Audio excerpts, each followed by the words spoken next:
How sweet. अगदी लक्ष्मीनारायणाचा जोड आहे.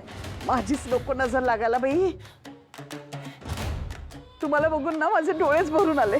मॉम इन लॉ, मला ना ऍक्च्युली आता कळलंय की अंशुमन माझ्यावर चिडतात पण तितकंच प्रेमही करतात. बघा ना, म्हणजे आता डाडाचं हे झालं म्हणून, पण नाहीतर त्याने किती छान सरप्राईज प्लॅन केलं होतं माझ्यासाठी. ते यांनी केलं? हो, म्हणजे यांनीच केलं? आवडलं ना तुला? खूप. पण मलाच काय मॉम इन लॉ, सगळ्यांना खूप आवडलंय. म्हणजे माझ्या फॉलोअर्सला आवडलंय. आणि तुम्हाला माहिती का, फॉलोअर्सचा नंबर पण वाढलाय. वाव.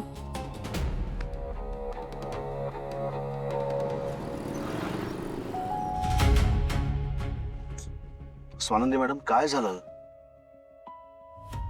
नाही, काही नाही. आय नो बाबा बरे आहेत आत्ता, पण म्हणजे काय आहे, बाबांच्या ह्या सिच्युएशनमध्ये त्यांनी आमच्या मुलांची अशी काळजीच करत राहायचंय का? आत्ता मला म्हणत होते त्यांना सुष्मिताची काळजी वाटते. आता ती कसा काय संसार करणार आहे अंशुमन बरोबर त्यांना कळत नाहीये. स्वानंदी मॅडम, अहो जुनीच माणसं तर म्हणतात ना की माणूस एकदा पाण्यात पडला ना की आपोआप पोहायला शिकतो. हो, पण अगदीच पोहता येत नाहीच म्हटलं तर बुडण्याची भीती असते ना राजवाडे. मदत मिळाली नाही तर बुडण्याची भीती असते ना स्वानंदी मॅडम. सुष्मिताच्या बाबतीत असं होईल असं वाटतं का तुम्हाला? आपण आहोत ना तिच्या बरोबर, तिला मदत करायला. आपल्याला जर असं वाटलं की ती खरोखर बुडू लागली तर आपण तिला हात देणार नाही का? हो, हे बरोबर आहे तुमचं. आणि पोहू दे की तिला स्वतः जरा. लग्न करण्याची जबाबदारी तिने घेतली ना, शिकेल ती त्याच्यातनं, होईल मोठी. आपल्या कर्तव्याची जाणीव तिला होईल. एकदा आपल्या डिसिजनची जबाबदारी आपलीच आहे असं एकदा तिच्या लक्षात आलं ना, आणि दुसरा कुठलाही पर्याय नाही असं लक्षात आलं की मग ती त्यातनं शिकेल. ठीक आहे, तुम्ही ना आता अख्ख्या घरादाराची जबाबदारी स्वतःवरती घेऊन स्वतःची तब्येत बिघडून घेऊ नका, कळलं? तुम्ही शांत व्हा, बघू जरा. तुम्ही जरा दीर्घ श्वास घ्या, माझ्याकडे बघा.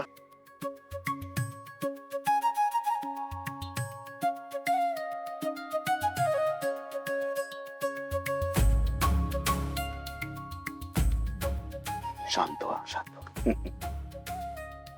हा स्वानंदी मॅडम, आपण चहा घेऊया एखाद्या मस्त हॉटेलमध्ये. हॉटेल? हा हा, म्हणजे एखाद्या 5 स्टार हॉटेलमध्ये. 5 स्टार रेस्टॉरंट मध्ये कुठला चहा? त्याला चवही नसते काही. मग चहा ना एखाद्या छान टपरीवर प्यावा. टपरीवर? बर ठीक आहे. ए ए आई, कुठे एखादी चांगली चहाची अशी स्वच्छ दिसणारी टपरी दिसली तर थांबवा. स्वच्छ तर पाहिजे ना. तुम्ही येणार टपरीवर? कशाला? तुम्ही नको चहा म्हणून म्हणाले होते, मला खात्री होती तुम्ही नाही म्हणाल. आपण टपरीवरती जाऊन चहा घ्यायचा स्वानंदी मॅडम. हा चल, टपरी दिसली की थांबव. शांत व्हा तुम्ही आता, शांत व्हा. ती बघ समोर आहे. घे घे घे घे. अरे